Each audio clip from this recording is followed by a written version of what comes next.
Award आपको मिला है, किस टाइप का अवार्ड था, क्या कुछ एलिजिबिलिटी है और किस फील्ड में ये दिया जाता है, और क्योंकि ये खुशी वाली बात है तो क्या कुछ कहना चाहेंगे? ये जो अवार्ड है दरअसल एक इंस्टीट्यूशन है जो ग्लोबली काम करते हैं, जिसमें ईडो फार्म उसके नाम से।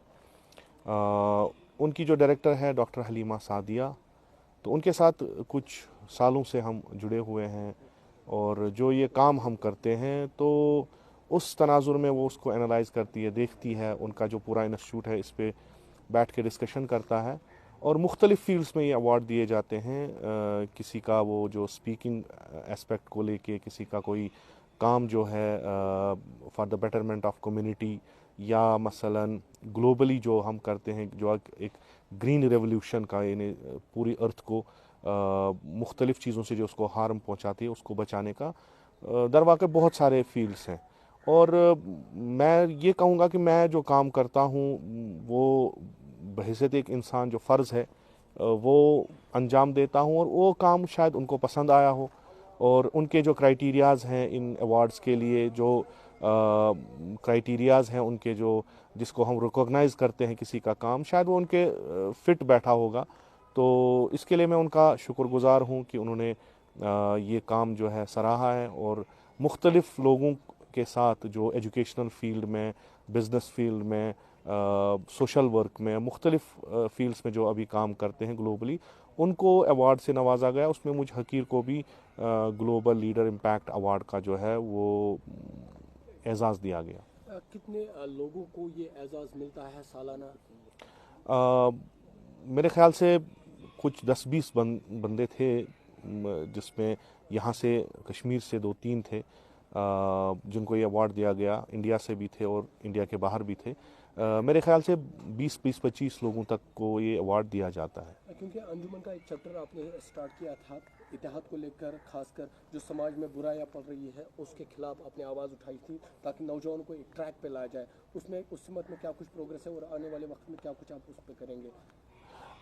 ये दरअसल मैं ये कहूँगा, जो भी दीन के साथ वाबस्ता हो और दीनी तबलीग करे, उसकी एक अहम ज़िम्मेदारी ये बनती है कि वो फ़कत कहे ना, कुछ प्रैक्टिकली भी काम करे। और दीन भी हमें यही सिखाता है।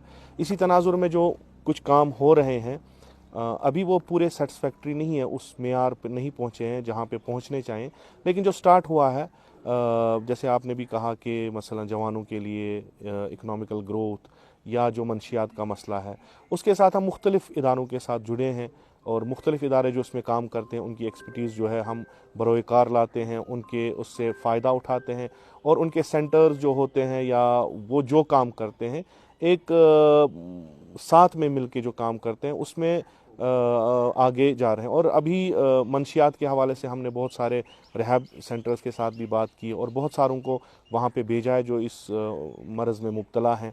जो मरीज़ों के लिए हम काम करते हैं उसमें भी हमें बहुत सारे NGOs का साथ मिलता है, और ख़ुद भी उसमें जो हमारे पास भी जो इम्कानात हैं वो बरोए कार ला के उनकी मदद करते हैं।